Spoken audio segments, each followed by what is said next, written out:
At KBLA Talk 1580, we fight the power every day. Yeah! Gotta give us what we want. Gotta give us what we need. Hey! I listen to KBLA and I love the commercials. I know what the commercials mean. I also, if I'm looking and trying to figure something out, I need something to talk to me that might hit me. And it happens on TV because, every time they show a sporting event, they got the pharmaceutical companies back to back telling people how to fix the sickness on the same stuff that they sell them. So we get it. Yep, we get it too, Chuck D. And that's why at KBLA Talk 1580, we don't black down. Drop it! Our freedom of speech is freedom of death. We got to fight the powers that be. Fight the power! Fight the power! Shine, flies, no time to waste while it's passing you by. Shine, flies, be patient, 'cause good things happen in time. We gon' get it right, we gon' get it right, we gon' get it right.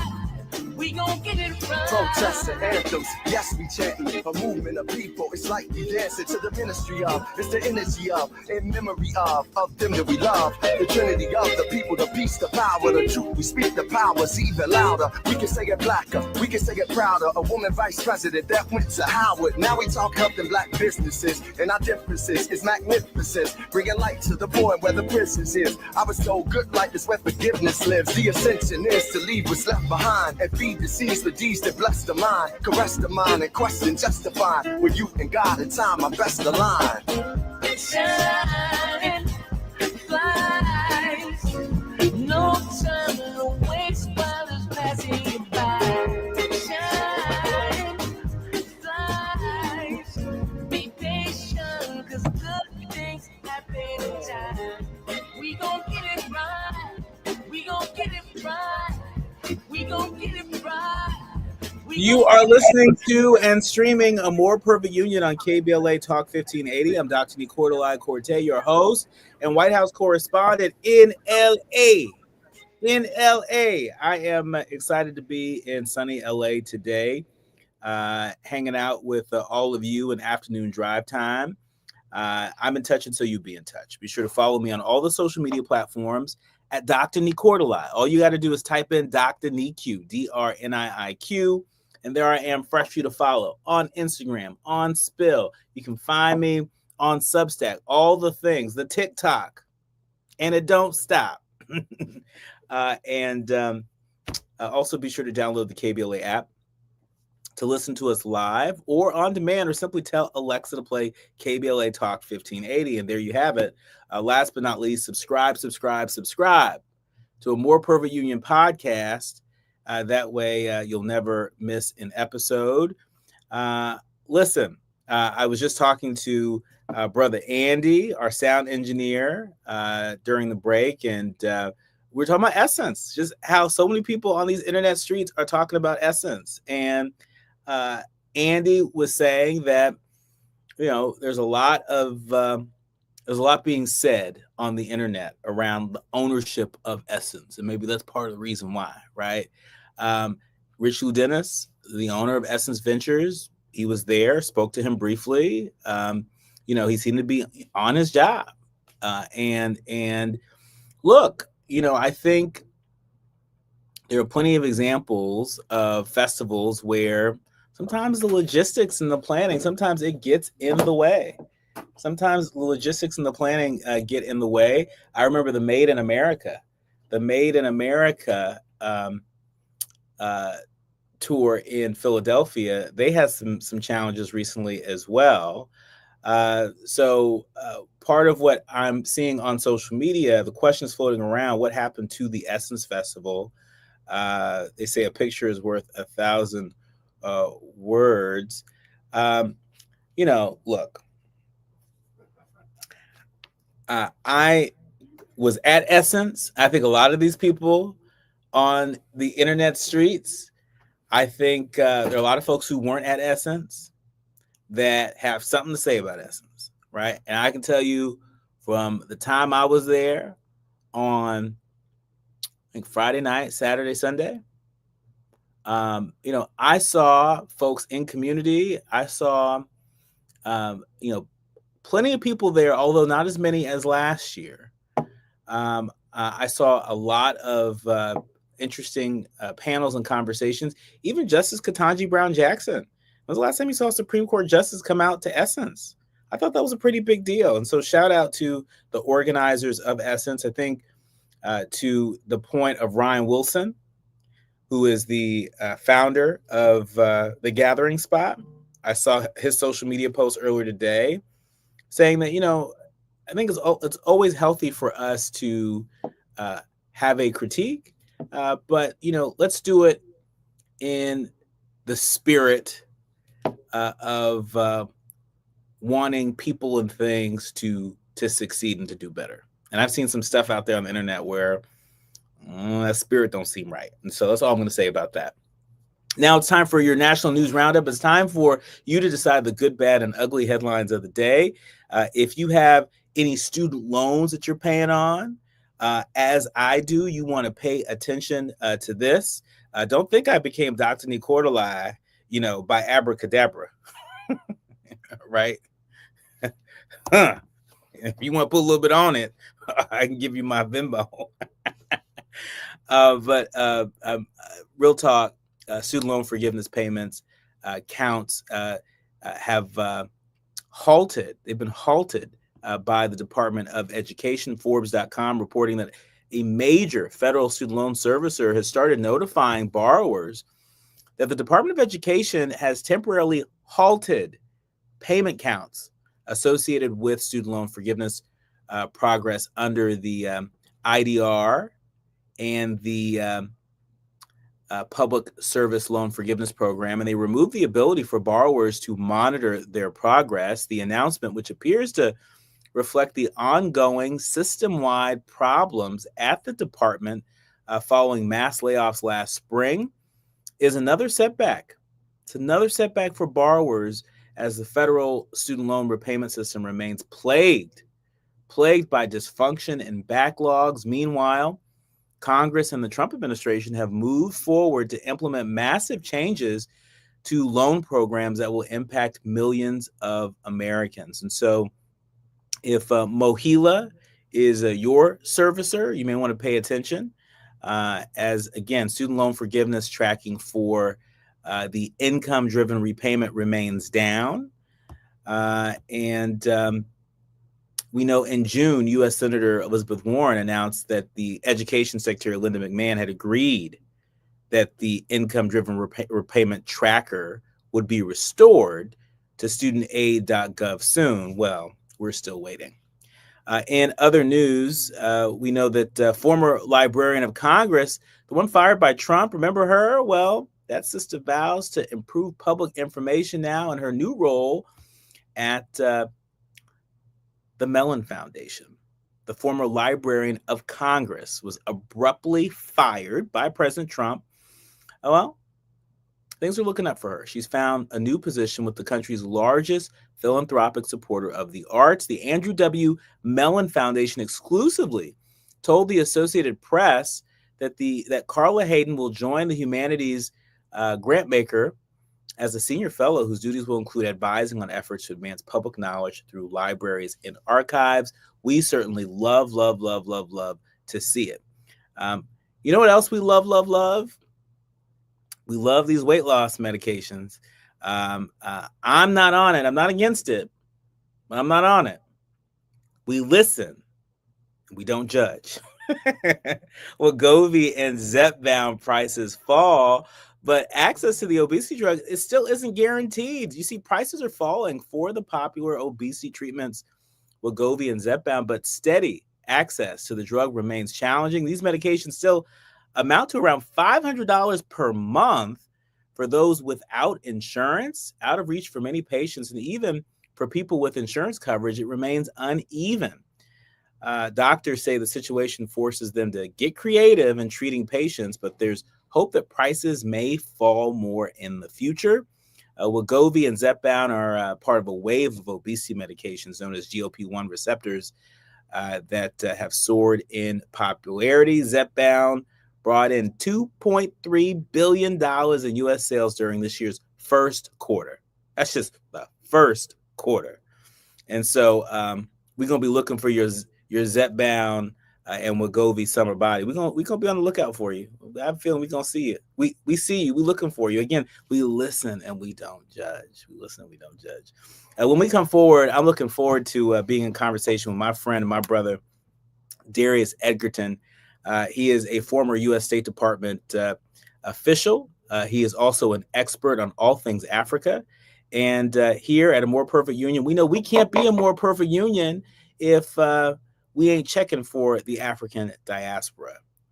We're going to dig into that bag, our international bag, when we come forward. You're listening to and streaming A More Perfect Union on KBLA Talk 1580.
YJC in creating change. When we fight, we win. KBLA Talk 1580, your voice for justice. This is a community call to action from KBLA Talk 1580.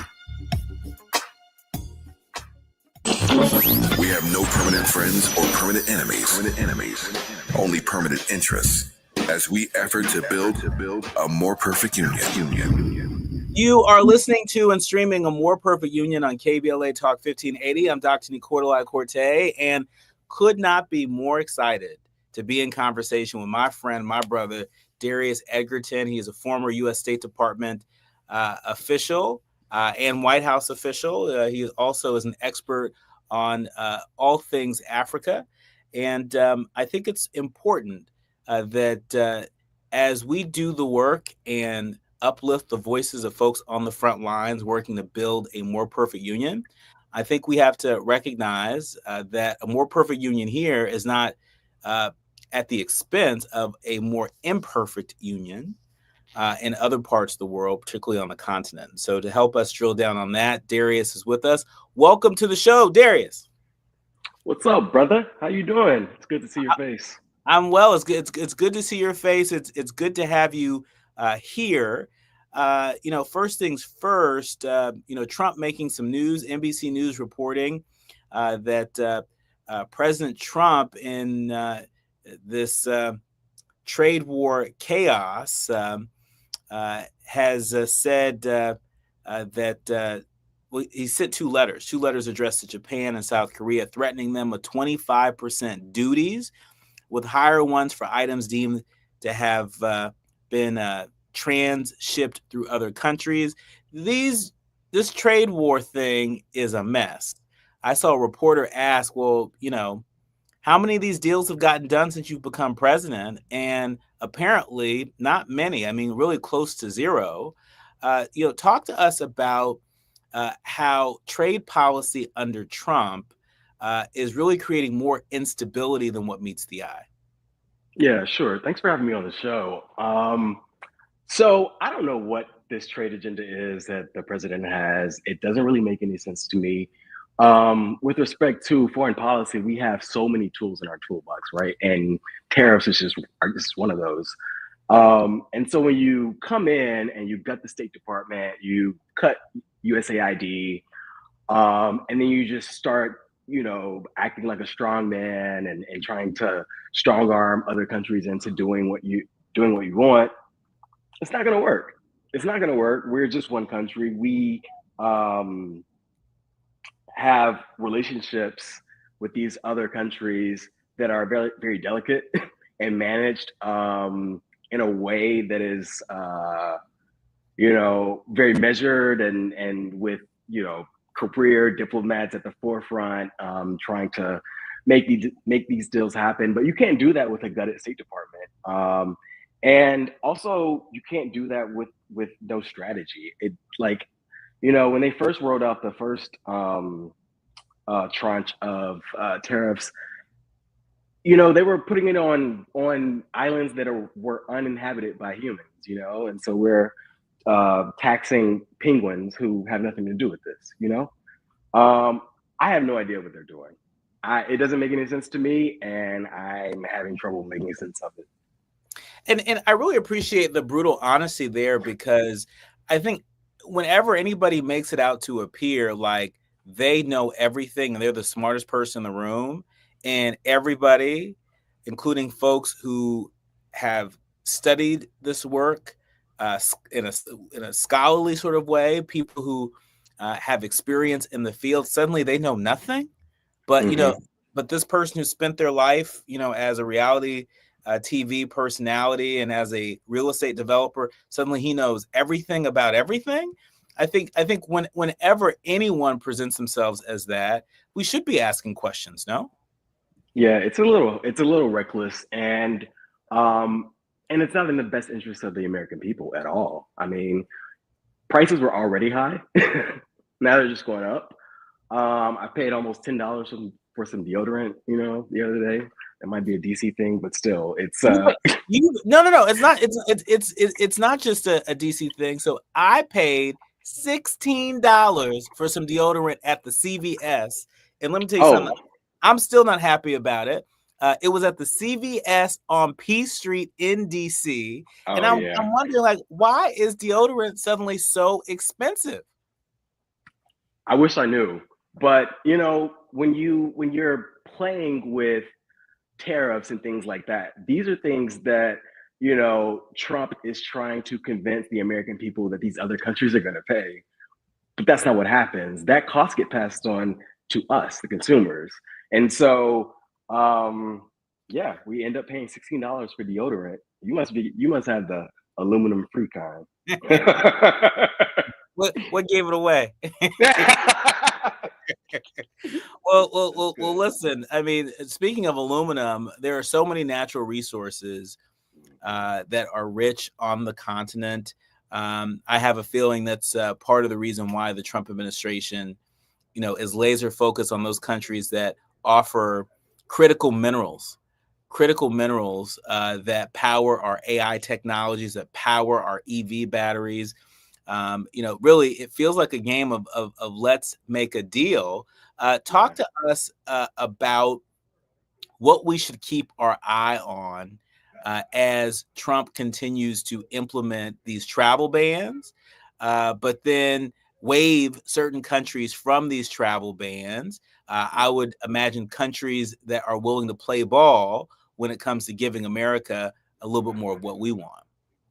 Yeah, I mean, look, Africa is a mineral rich region.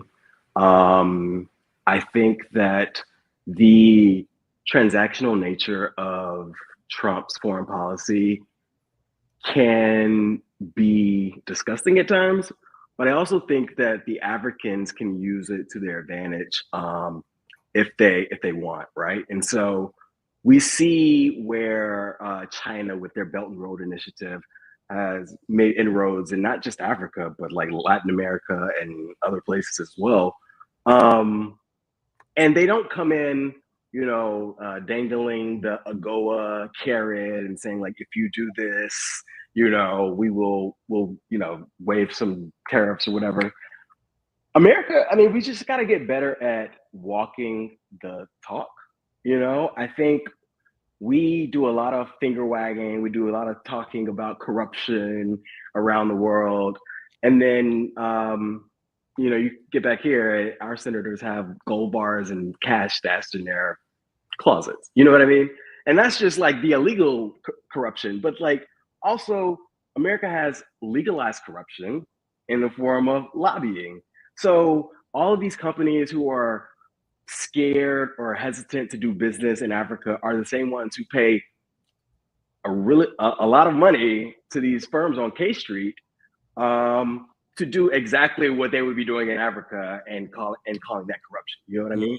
Mm-hmm. And so what I'm saying is it's time for the Africans to like kind of get in the game and like negotiate deals that are fair and that benefit Africans, everyday Africans, not the elite. And so what does that begin to look like? We know that Reuters is reporting that the South African rand slumps after Trump's tariff threats on BRICS-aligned countries. For our leaders, learners, and listeners that are not as familiar with what BRICS-aligned countries, what that means, lay that out for us brick by brick, pun intended. What are BRICS countries, and what does South Africa being aligned with these BRICS countries, what does that look like, and why does that, pose such a threat to Trump's foreign policy? Yeah, so BRICS are they are the countries, a group of countries that are like right up on us, right? And so we are leading the free world, but we have other developing countries that are developing really fast. And so BRICS originally stands for Brazil, Russia, India, China, South Africa. But they've kind of pulled more countries into their orbit to kind of challenge the solo polar, authority of geopolitics and the United States and the West and how we control everything. The BRICS are pushing back. They want a little bit more equity in geopolitics. They want a little bit more justice, And so you'll hear them talk about ways to get from under our imperial grip, So BRICS is just a short term for countries that are like coming fast for us. Mm-hmm, mm-hmm, mm-hmm. And right now we know that the South African rand, it fell today as markets reacted to President Trump's threat to impose additional tariffs on BRICS-aligned countries, while also awaiting updates on country-specific levies ahead of Washington's July 9th deadline. I think I read somewhere that it may be pushed back to the beginning of August. But this is an example of how, this sort of nilly-willy imposition of tariffs, the instability it's creating around the world, and, the negative impact it's having on Black economies, not just here at home, but abroad. Yeah, I mean, and I think that's the challenge that we see a lot. America is a superpower. America is the preeminent superpower. We're also very petty, and so there are only so many ways that you can stand up to a bully that is as petty as us, right? So yeah, I mean, sometimes you got to fight, even if you know you're not going to win, right? And I think it's all about fairness and dignity, right? We deal with our European counterparts in a much different way than we deal with our African counterparts or our counterparts in Asia or Latin America. That's got to change. The world is saying that's got to change, and we can't be. I mean, there's only so. Like I said, these countries, these BRIC countries, are right behind us. Like we can't control it forever, and so we need to start playing more fair. Is what I'm saying. And this was one of the things that Vice President Harris, turned Democratic nominee for president, was saying when she was running. When she proposed having a more robust Africa foreign policy. You went with her on her trip, right? I did. We were in Ghana, Tanzania, and Zambia, and learned a lot. Folks can read all about it in Kamala, the Motherland, and Me. But when we come forward, I want to talk a little bit about the power of our example. It seems to me that it's been awfully diminished in recent months, and some might even say in recent years. The New York Times reporting that an apartheid-era torture method endures among South African police. When I read that headline, I thought, what's the U.S. have to say? Hot meat kettle. Right? More with Darius Egerton when we come forward. You're listening to and streaming A More Perfect Union on KBLA Talk 1580. The audience is listening. Thought-provoking, eye-opening, heart-rendering. This is where authentic voices meet powerful discussions on culture, community, and change. This is where Black voices matter. He's breaking boundaries, amplifying diverse perspectives, and tackling the issues that matter most to you. You're inside A More Perfect Union with Dr. Nii-Quartelai Quartey on KBLA Talk 1580. I'm Amber Payton with BIN News Now. Black New York City Mayor Eric Adams is refusing to drop out of the mayoral race despite former Governor David Paterson urging him or Andrew Cuomo to step aside to avoid splitting votes against frontrunners Zoran Mamdani. I think that everyone should align behind the person who has won as mayor. Adams says Cuomo should drop out and confirmed Cuomo privately urged him to quit, but he would not share details. Rumors are swirling that Cardi B and Stefon Diggs have split after she deleted NFL posts from her Instagram. Diggs still has photos of Cardi up while she's focusing on her upcoming album dropping September 19th. And Target is facing more backlash, this time for partnering with Kai Cenat to launch his Tone personal care line, with critics calling it a stunt to win back Black shoppers amid DEI boycott calls that have hurt sales. Get BIN News Now on demand 24/7 on the iHeartRadio app. Excellent news in Laguna Beach. The closure along southbound lanes or inbound lanes of Laguna Canyon Road from El Toro Road to Coast Highway has reopened, along with Coast Highway. That has reopened as well in Laguna Beach between Laguna Canyon Road and Broadway to Crown Valley Parkway. So things are starting to get a little bit closer to being back to normal. Let's look at North Hills. This is the 405 northbound Nordoff Street. The two right lanes are off limits while a brush fire is being extinguished. Big delays here overall away from National out of Culver City. Joe Buck and John Smoltz welcoming you back to the City Center Convenience Mart. Uh-oh. She's looking at the cigarettes, but she just grabs the gum off the counter. Stand Up to Cancer and Rally want you to reduce your risk for cancer. Go to takeahealthystand.org. Is this the time? This is the KBLA Sports Minute with Ray Richardson. The Clippers were involved in a 3-team trade Monday morning that sent Norman Powell to the Miami Heat. In return, the Clippers get John Collins, a 6'9" forward from the Utah Jazz. Collins is 27. He averaged 19 points and 8 rebounds last season with Utah. The Clippers are on a mission to get younger. The 32-year-old Powell averaged a career-high 21.8 points last season and started 60 games. Ben Shelton, a 22-year-old African-American from Atlanta, advanced to the quarterfinals at Wimbledon Monday morning for the first time in his career. Shelton defeated Lorenzo Sonego of Italy in 4 sets. Shelton is only the 4th African-American man to reach the Wimbledon quarterfinals. Arthur Ashe did it 3 times. Malachi Washington made it in 1996, Christopher Eubanks in 2023. Ashe is still the only African-American man to win the Wimbledon championship. He did it in 1975. Stay tuned. No debates, no speculation, just the info you need. That's your KBLA Sports Minute. I'm Ray Richardson on KBLA Talk 1580. Yeah, y'all, come on. Pick up the drums. At KBLA Talk 1580, we fight the power every day. Yeah, gotta give us what we want.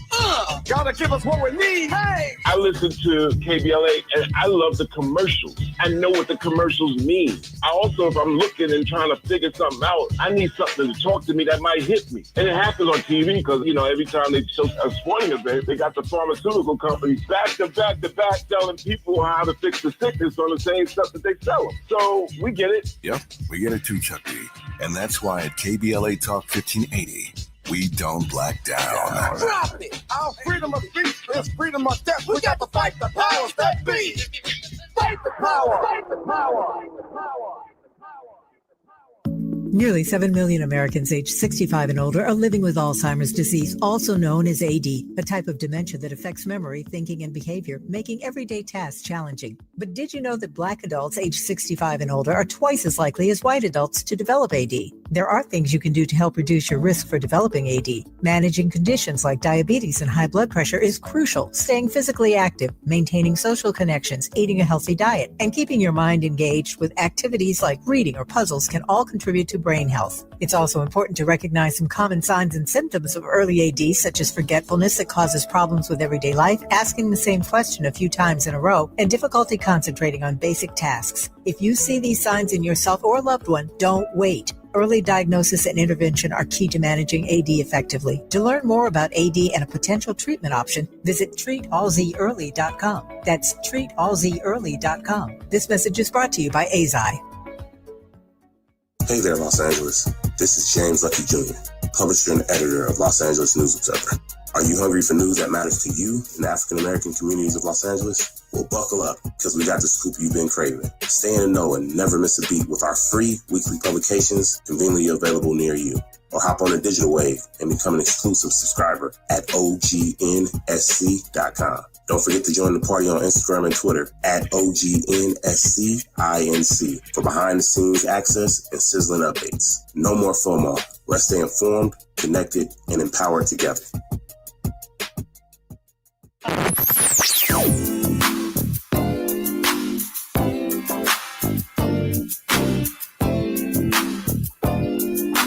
This is KBLA Talk 1580.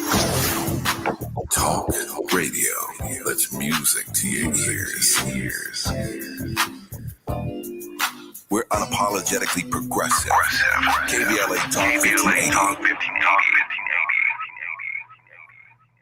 Hit me. National news of consequence, informed opinion, and analysis beyond the headlines. You're listening to A More Perfect Union on KBLA Talk 1580. You are listening to and streaming A More Perfect Union on KBLA Talk 1580. I'm Dr. Nii-Quartelai Quartey, and he is Darius Egerton. He is the former U.S. State Department. Let me just, why don't I just jump in and tell you what my title was? Go ahead. Go ahead. So my last role in the State Department was as the senior advisor to the first ever special representative for racial equity and justice, who I believe you know now and have had on the show, Desiree Cormier-Smith. So I was working with her, trying to comb through our foreign policy to figure out where we could be a little less racist. That's old news. So talk to us a little bit about your experience at the U.S. State Department and working to make it just a little bit less racist. Sure. I mean, I guess I should start from the beginning, right? And who I am. I am born and raised in Atlanta, the cradle of the civil rights movement. I come from a public service family. The first job I remember my mom having is AmeriCorps. I remember being super proud and happy that my mom had a job where she helps people. My dad was a postman, and he retired as a teacher. So I come from a background of service. I come from an area of service. And so I just wrapped up 13 years at the State Department. Being from Southeast Atlanta and being in the State Department was like being a fish out of water, I was not supposed to be there. I had no idea about foreign policy or geopolitics or international economics or anything like that. So I had the, I guess, privilege of coming in with fresh eyes, right? Reviewing our policy with fresh eyes. 13 years in the State Department was a masterclass in 13 years in Washington, D.C., period, is a masterclass in money, power, and whiteness, to be frank. And so I learned how all those things operate, how they intersect, how people leverage them to gain the other. It was a fun ride,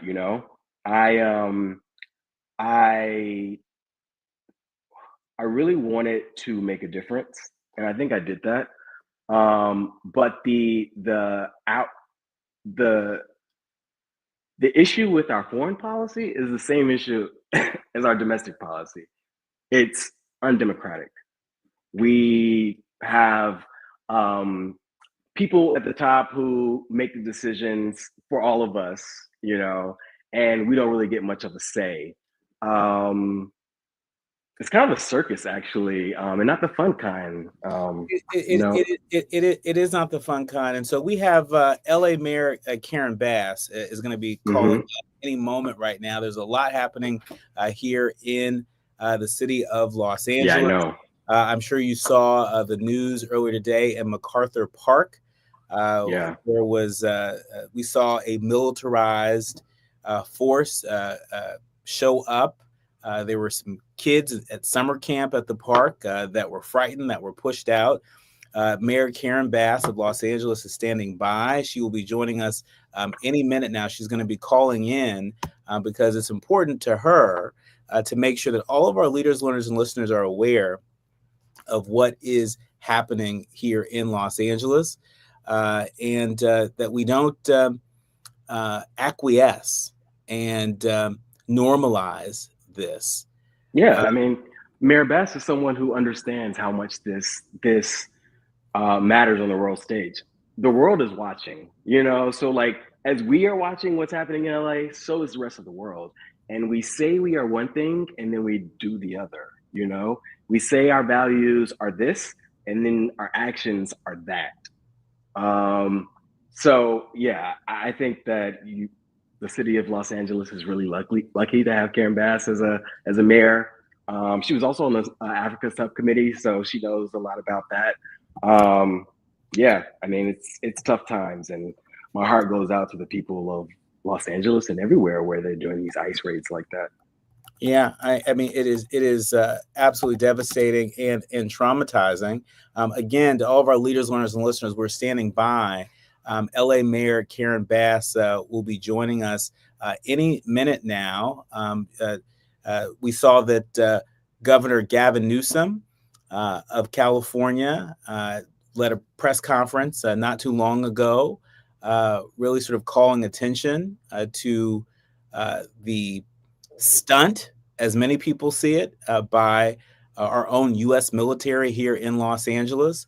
I've seen video of the military sort of approaching St. John's Community Health mobile clinic, seemingly intimidating people who may be out there seeking some sort of healthcare services.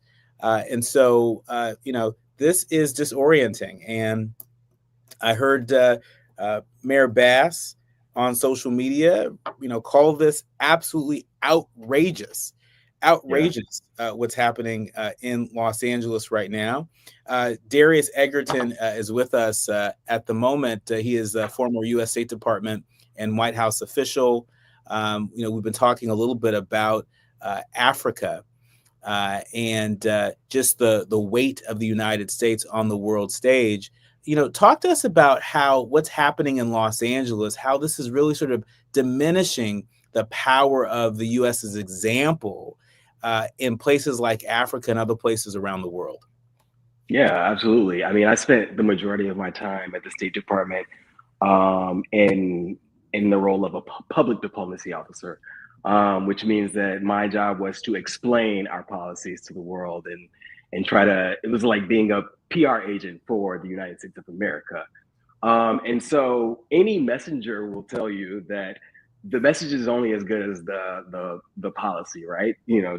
Democrats think that they have a messaging problem when they don't. They have a policy problem. They have a duplicity problem. They have a conviction problem, right? And we have a policing problem. We have a policing problem that really diminishes our ability to be able to, encourage our partners abroad to do better. Yeah. Just last week, we saw President Trump visit what's called Alligator Alcatraz in Florida, flanked by the U.S. Department of Homeland Security Secretary Kristi Noem, flanked by Florida Governor Ron DeSantis, flanked by Byron Donalds, Representative Byron Donalds of Florida, also somebody who is aspiring to be the next governor of Florida. We saw them almost taking glee in this so-called Alligator Alcatraz. And no surprise, we see reports coming out of South Africa where there are police departments that are being accused of utilizing some of the same policing tactics that so many of our leaders, learners, and listeners are diametrically opposed to. Man, listen, I got a story for you. So I did a lot of work in human rights. The last job that I had was in our Human Rights Bureau. I also did a lot of Africa policy. I was the Nigerian desk officer. And so I remember it was my birthday and also the same day that Michael Brown died. But I was at work and I had to go to the Nigerian embassy to have a meeting with the Nigerian ambassador to talk to them about their security force violations and things like that. And so I go into the meeting, I sit down with the ambassador, I go through all of my points about how the United States would like to see, Nigerian security forces, act with professionalism and things like that and respect human rights. And the Nigerian ambassador just kind of like looked at me, just let me say what I needed to say. And then when I was finished, he didn't say anything. He just pointed behind me, and I turned around, and it was CNN on, and they were talking about Michael Brown having just been killed. And it just took all of the air out of my sails. You know what I mean? Like all of the wind out of my sails because a black man, and I'm sitting in front of a black man talking about human rights. Yeah. And he's telling me like, dude, get your own house in order, Yes. And speaking of getting our house in order, we're now joined by LA Mayor Karen Bass. Mayor Bass, are you there? Mayor Bass, can you hear us? Mayor Bass, are you there? All right. We had LA Mayor Karen Bass on standby to give us an update on what's happening. We'll do our best to bring Mayor Bass back this hour or very soon. But just for our leaders, learners, and listeners, just to get you oriented to what's going on, you may be wondering sort of why the sense of urgency in terms of hearing from the mayor of Los Angeles. Earlier today in MacArthur Park, an area that has a pretty heavy immigrant community, we saw pictures and video of heavily armed immigration agents descending upon MacArthur Park. The LA Times reporting that they came with horses and armed vehicles carrying rifles and tactical gear in the middle of what is, again, the heart of immigrant Los Angeles. Since at least Sunday, there have been rumors that there was this operation that was afoot. Flyers have been plastered around the area. This is America. This is what is happening right now here in the second largest city in the United States of America. And if it can happen here, it can happen anywhere. I don't think anybody expected that Los Angeles would have the kind of military presence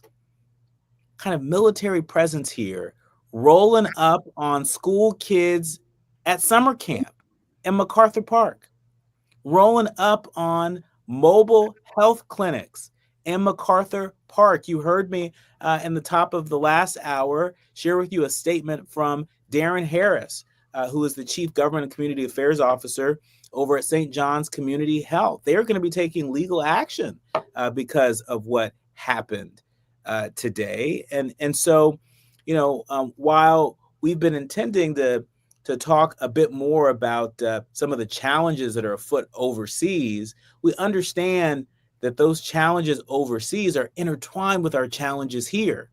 If the example that we're projecting to the world is that it's okay to turn your military on your people, that's okay for the military to roll up in armored vehicles to intimidate children, to intimidate people seeking healthcare services.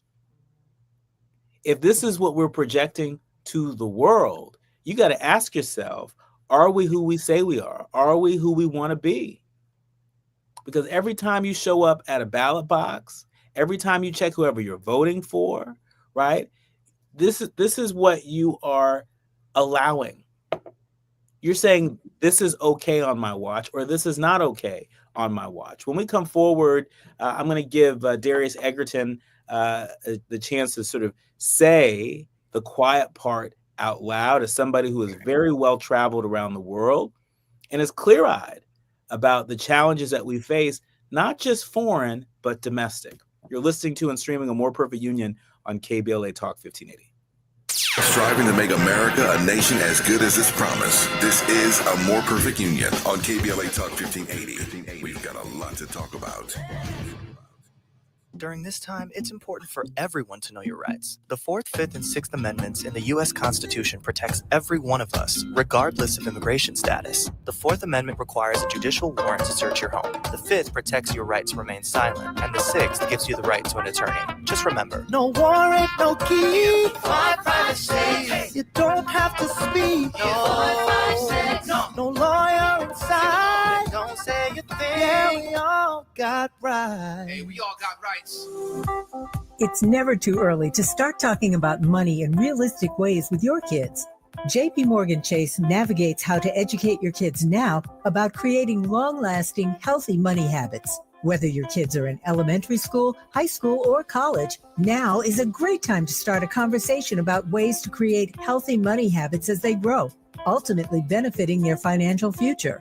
Talking about money in a realistic way to support your kids' lifestyle and dreams, your first banking account geared towards high school or college. It's never too early. Explaining the basics, what you earn and what you spend, building financial confidence starts with getting organized. Learning and practicing vital money skills now will stay with them for life. Tools they will have to stay on top of their finances and achieve their goals. This segment is sponsored by JP Morgan Chase.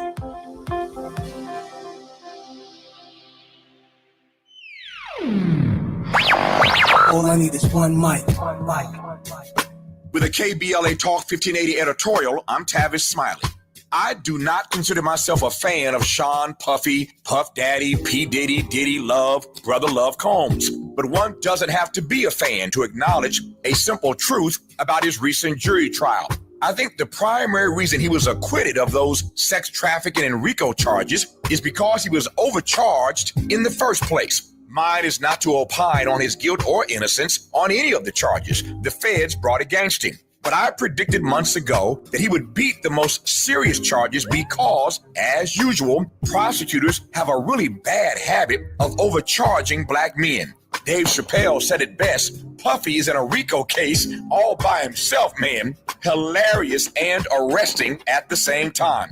When prosecutors put a target on the backs of black men, they throw everything at them just to see what sticks. And too often, just like in the Puffy case at the very end, they move to dismiss some of the charges and then double down on the ones they think they can win. It's racist and it's wrong, and somebody ought to say so. I think I just did. Not for the benefit of Puffy, but on behalf of all the other black men who have been and sadly will be woefully overcharged in the future. With a KBLA Talk 1580 editorial, I'm Tavis Smiley. As always, we welcome your feedback.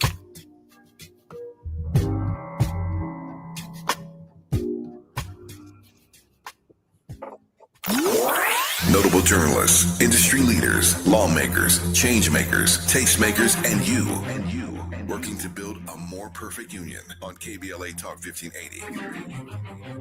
You are listening to and streaming A More Perfect Union on KBLA Talk 1580. I'm Dr. Nii-Quartelai Quartey. He is Darius Egerton. And, we had intended to talk a lot more about Africa, but what we've ended up talking about is the power of America's example and how that power can be used to make a good example or a bad example here at home and around the world. Darius, in our remaining minutes, I want to give you a chance to, share sort of the quiet part out loud as you see it. What's happening here in LA reverberates around the world. I'm sure you've seen plenty of examples of it. And I want to give you a chance to react to the story that's developing here in LA. Darius? Absolutely. Yeah, I mean, look, in order for the United States to credibly project our values on the world, democracy, freedom, human rights, we have to maintain some moral high ground. When we violate people's civil rights and human rights here in the United States, and it's caught on camera and broadcast around the world, when we go into these countries as diplomats and say like, hey, we would like for you, government X, to stop treating this population Y, so terribly, they then turn around and say to us, you guys have no room to talk about this. So when we try to, it affects our ability and our credibility on the world stage. If we can't practice what we preach, folks will start to catch on, and we won't really have any kind of a say. Like, American values used to mean something, and now they're under attack, and we need our leadership to stand up for us, stand up for our values. We need our lawmakers to get rid of the cowardice. We need folks to actually, Black America used to be the moral compass for this country, right? We could arguably say that we still are, but I've been disappointed in some of the Black leadership, in Congress. And I think that we need to get back to the point where we can have some kind of credibility when we say that we care about these things, We're a bad example right now. And authoritarianism is on the rise everywhere, and we cannot fight it. We're actually part of it, I think. So yeah, it's a sad scenario. United States is not a leader because we just happen to be a leader. We built up this leadership, and now we're seeing it in jeopardy. We are seeing it in jeopardy indeed. And I appreciate you connecting the dots between the authoritarianism that we are seeing abroad and have been seeing abroad for some time, growing across the world, and the examples of authoritarianism right here on our doorstep, right here in MacArthur Park, here in the city of Los Angeles. And so we look forward to bringing you back to help us sort of break it down and separate the fact from the fiction. Our thanks to Darius Egerton for joining us. We're going to have to leave it there. My thanks to the entire village that helps us produce a more perfect union each and every day. Our executive producer, Tavis Smiley, our sound engineer, Brother Andy, our show producers, Faraji and Art, and of course, our new fabulous intern, Journey Burris from the Morgan State University. We see you. We appreciate you. And of course, all of our leaders, learners, and listeners. Remember, don't panic, organize. Do what you can from where you are with what you have, but by all means, do something. I'm Dr. Nii-Quartelai Quartey, and you've been listening to and streaming A More Perfect Union on KBLA Talk 1580. Thank you, Darius.